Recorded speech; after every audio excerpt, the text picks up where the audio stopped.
821? 821, right? 751-1041 is the phone number. Welcome back to the John Justice Show. Katie Pavlich joins us, editor for Townhall.com, author of Fast and Furious. Do you feel like you've gotten acclimated here in D.C.? You've been here for, 2 years now? Yes. Yes and no? Not necessarily the D.C.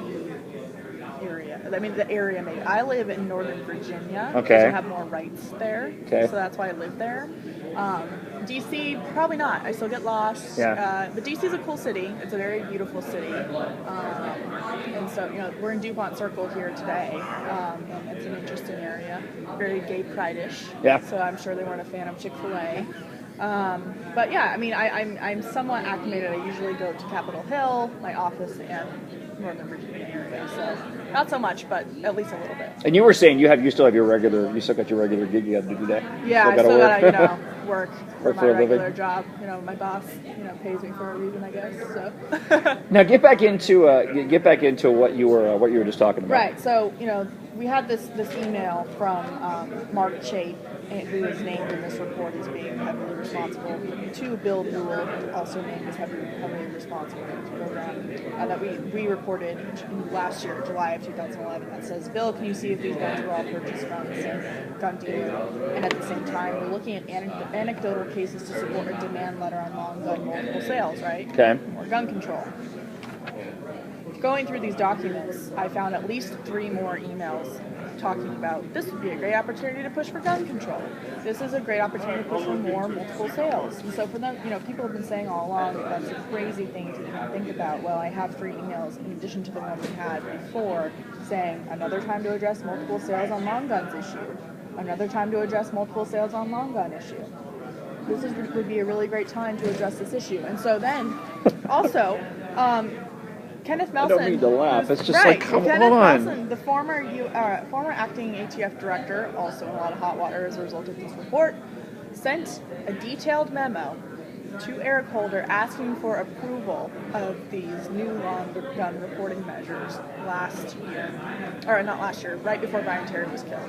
So this was something they were pushing for throughout the course of Fast and Furious. So the evidence is all there for that. Now, getting back into the death toll of all these people who are being killed, there's an email from David Voth discussing the skyrocketing murder rate in Mexico, right? He says 958 deaths in Mexico, March 2010, parentheses, deadliest month since 2005. Next paragraph, it says, but we're righteous in our plan to move forward. So they're watching, and more guns are sending down there, and more people are getting killed, and they're watching the murder rate go up. Yet they are saying, or David Roth at least is saying, let's move forward with this. This is a righteous plan. As soon as he found out that the connection between Brian Harry's murder and the case was made, between Fast and Furious was made, his response was, this is going to get messy.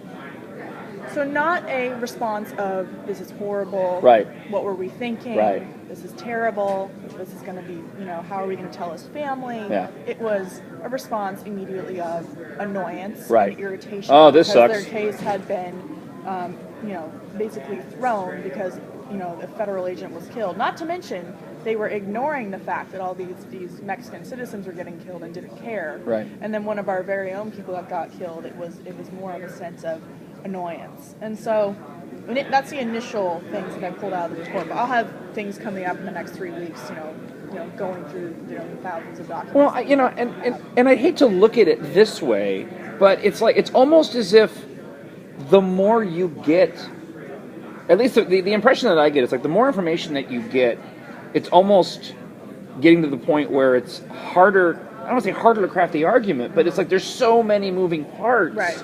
Yeah. That it's tougher to boil it down to its essence. Like when you're going through this here, you can flesh it out, you can explain it more, you can get into detail. When you're doing your hits on Fox News or whatever, you've got to boil it back down to its essence and kind of get it grounded. Right. And it's tough to not have the time to get that information out there like you're able to do here. It's radio is the best way to do it. I mean, TV is just impossible to explain what is happening while giving the detailed background on everything. in a 3-minute news segment. Sure. I mean, which is really a minute and a half because the host is asking you questions and you're responding in 20-second sound bites. And so there's a lot of moving parts. The more information we get, the worse it gets. You know, they kept saying, wait for the info, we're going to be vindicated that we didn't do anything wrong, that this wasn't our program, that we weren't gun walking. Well, the more information we get, the worse it looks. Do you have any confidence that there is going to be an end result from all of this that is, let's take it to the people that it matters the most? There's going to be, apart from the fact they're not going to get their son back, is there going to be an end result to this to where there is some sort of sense of closure and satisfactory judgment for the Brian Terry family? Well, I can't speak for them. Sure. However, but I can say. Or maybe for you. Right, but I can say, the Terry family has asked very basic questions and have asked for very basic things to get them comfortable. They've asked for accountability, and they've asked to know the truth about what happened and who authorized this program. It's very simple. And so I think that we are going to get that. I think that, this is not over. People have been saying that these final reports are out and therefore it's over. It's not over. There's still a lot to go with everything. And so, even yesterday, one of the guys who was named in this report, he resigned from ATF. There's other guys who are in talks of retirement early to save their pensions because if they get fired, they lose their pension. But if they quit early and resign, they get to keep it, which is also a problem, I think. I think we're going to see some prosecutions, and I think, based on the information that I explained earlier in the first segment, I think Eric Holder is going to have to answer for some things as well. Do you feel confident that with this information, the more you get through it, that you're going to get closer? Who else is doing something with this? Right. Other than Katie Pavlich. Yeah. Well, not that you don't matter, but you know what I mean. I'm one person. Right. Matthew Boyle at the Daily Caller is working on this. Fox News has been on it. CNN's actually been picking it up a little bit. But I think the most important part is that this is going to come up in the debates between President Obama and Romney, I would hope. Because when Mexico comes up, which I guarantee you it will, this is something that should be addressed. Because not only were we funneling weapons illegally into another country and taking from the Mexican government, but the Mexican people are very upset about this. The government there and the president of Mexico may not be expressing outrage, but talking to people there, the people are not happy about this. And Mitt Romney has brought it up multiple times when they're still demanding that he releases tax returns. He says, okay, if you start releasing some Fast and Furious documents, I'll start talking about my tax returns. And of course, Mitt Romney's tax returns didn't get anyone killed. This program did. And so, we're going to see, this is sort of executive privilege by President Obama go before a judge soon. If that gets struck down, it'll be another embarrassing moment for the administration. The first time they invoke or assert executive privilege, it gets shot down. I think it probably will.